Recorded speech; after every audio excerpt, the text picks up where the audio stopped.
de pelle de Pardo que vous avez en bas à droite, de vernis, d'une soie 6-0 noire et d'une soie floche jaune. Voilà, je vous retrouve tout à l'heure pour le montage. Nous voilà, donc on va commencer le montage de la Palaretta. Alors pour la démarrer, donc j'ai mis ma soie 6-0 dans mon porte-bobine. Je vais commencer, donc comme d'habitude, à 2 mm derrière l'œillet. Et je vais aller jusqu'à la courbure.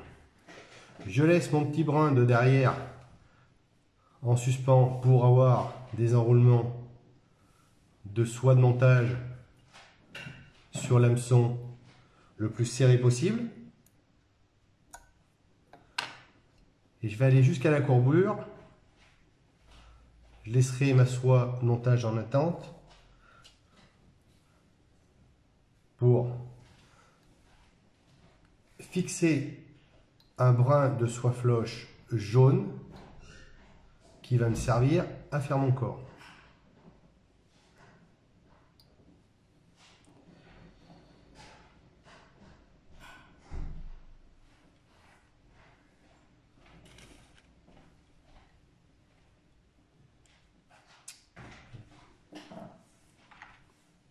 Je vais aussi fixer un brin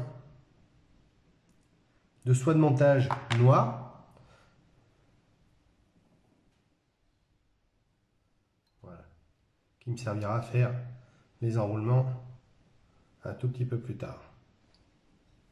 Voilà. Là, je vais jusqu'à la courbure.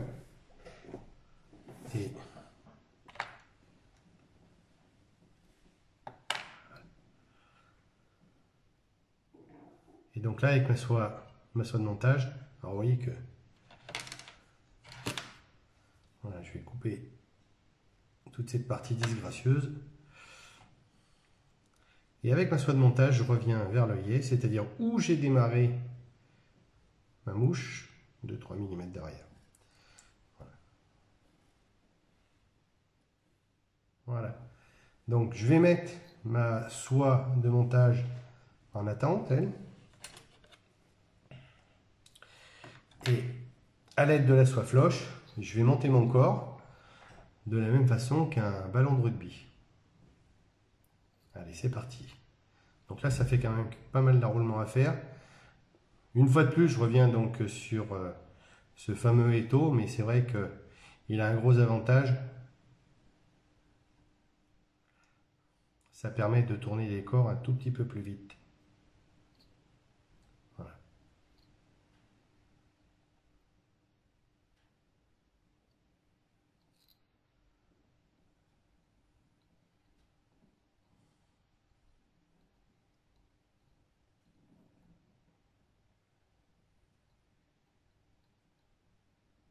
Alors c'est vrai que c'est un petit peu long parce qu'il y a pas mal d'enroulements à faire, mais on n'a pas guère le choix.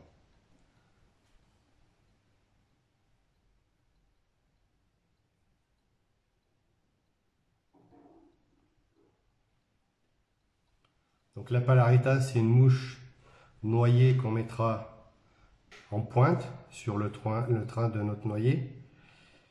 Ça sera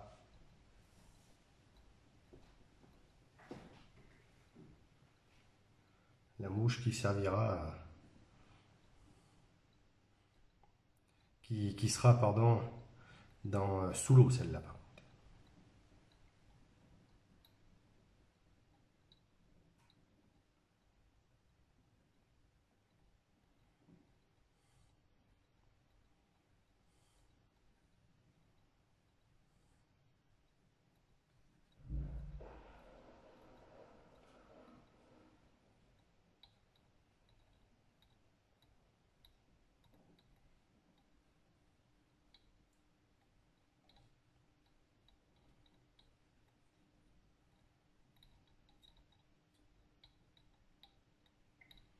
Voilà, donc là on arrive à la fin de notre brin de soie floche et on s'aperçoit que bon, on a un petit ballon de rugby qui commence à prendre forme. Et donc là, je vais avec ma soie floche. Ah. Voilà. Avec ma soie floche, je vais aller où j'ai arrêté ma soie de montage. Je bloque tout ça par 3 tours. Je me débarrasse du brin de soie floche qui est en trop. Voilà. Donc,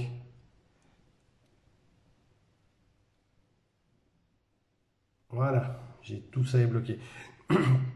Donc, à la suite de ça, je prends donc mon brin de soie de montage que j'ai mis en attente. Je vais passer une petite couche de vernis sur mon corps, sans forcer, sans exagérer, de façon à ce qu'on fixe un petit peu la soie floche. Voilà. Voilà. Et donc avant que mon vernis sèche, ben, par des enroulements inverses, je vais faire un cerclage avec ma soie de montage. On le fait assez régulier, de façon à ce qu'on ait quelque chose d'assez homogène.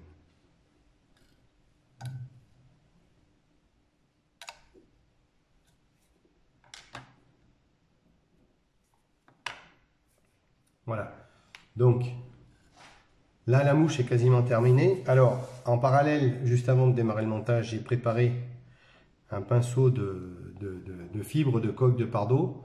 Donc, qu'est-ce que j'ai fait? Ben, tout simplement, j'ai pris une plume de pardot, j'ai fait 4 gros pinceaux que j'ai mouillés, et à la suite, je les ai rassemblés de façon à faire une touffe comme ça. Voilà. Alors, pour les positionner, donc maintenant, ce qu'on va faire, on va les positionner. Il faut que l'aile dépasse légèrement de la courbure, à peu près comme ça. Donc, je les positionne sur ma mouche. Avec ma soie de montage, je viens les serrer bien comme il faut. Je vais me débarrasser. Alors là, par contre, il faut bien les maintenir en place. Je vais me débarrasser des pieds de ma pardot, de ma pointe de pardot. Je vais refixer le tout bien comme il faut. Et juste avant de terminer ma mouche, avec mon ongle, je vais répartir. Alors là, je ne sais pas si vous voyez comme il faut, mais je vais répartir les fibres de pardot de façon à ce que elles couvrent de part et d'autre ma mouche. Il ne me reste plus qu'à terminer la tête et ma mouche est terminée. Donc là, je vais faire une belle petite tête. Voilà. Parce que la mouche est aussi un peu grosse. Et avec un stylo ou le petit engin magique pour faire des nœuds, bah, tout simplement, je fais 1, 2, 3, 4 tours. Je tire là-dessus et ma mouche, elle est terminée. Voilà. Je vais mettre une petite goutte de vernis pour terminer tout ça. Comme je vous ai fait voir l'autre jour, c'est-à-dire dessus, dessous et par les côtés, sans exagérer, hein, c'est pas la peine de charger trop en vernis. Je coupe ma soie de montage et ma mouche est terminée. Bon montage à vous.